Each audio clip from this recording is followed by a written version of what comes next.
बच्चों, आज क्लास 11 में ग्रेफाइट की संरचना के बारे में पढ़ेंगे।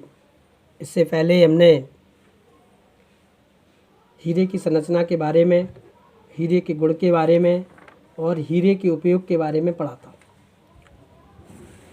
तो कार्बन का दूसरा यह क्रिस्टलीय अपर रूप है, जिसे हम ग्रेफाइट कहते हैं।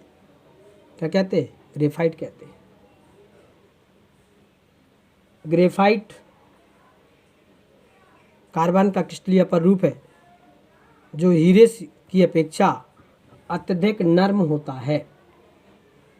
यह America, Italy, Siberia, Bharat, Sri Lanka, Nepal तथा कनाडा आदि में पाया जाता है। ग्रेफाइट में भारत में ग्रेफाइट कश्मीर, उड़ीसा तथा दक्षिण भारत में पाया जाता है। दक्षिण भारत में पाया जाता है। अब आता है हीरा के गुण।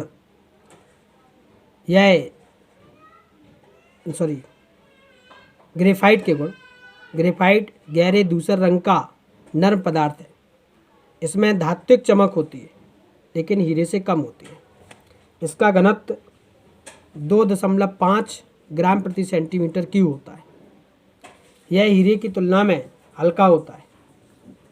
इसका आवर्तनांक हीरे की तुलना में बहुत कम होता है।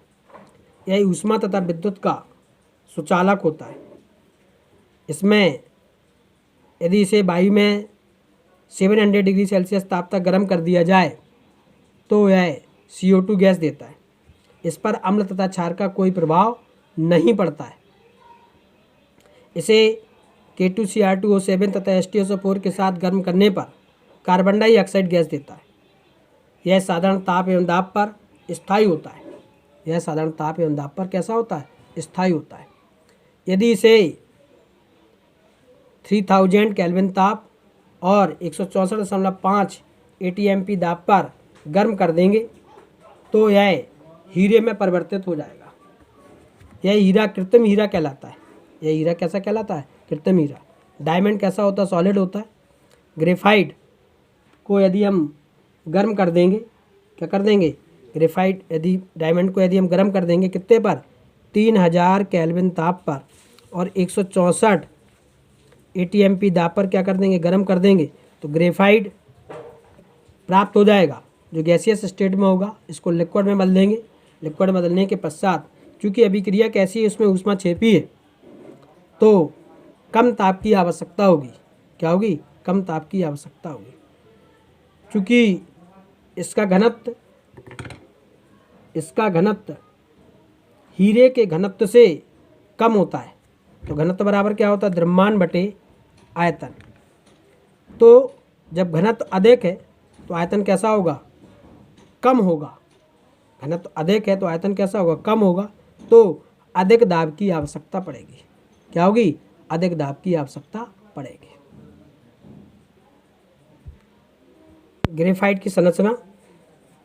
ग्रेफाइट की संरचना षष्ठकोणीय होती है तथा इसके प्रत्येक कार्बन पर sp2 संकरण पाया जाता है।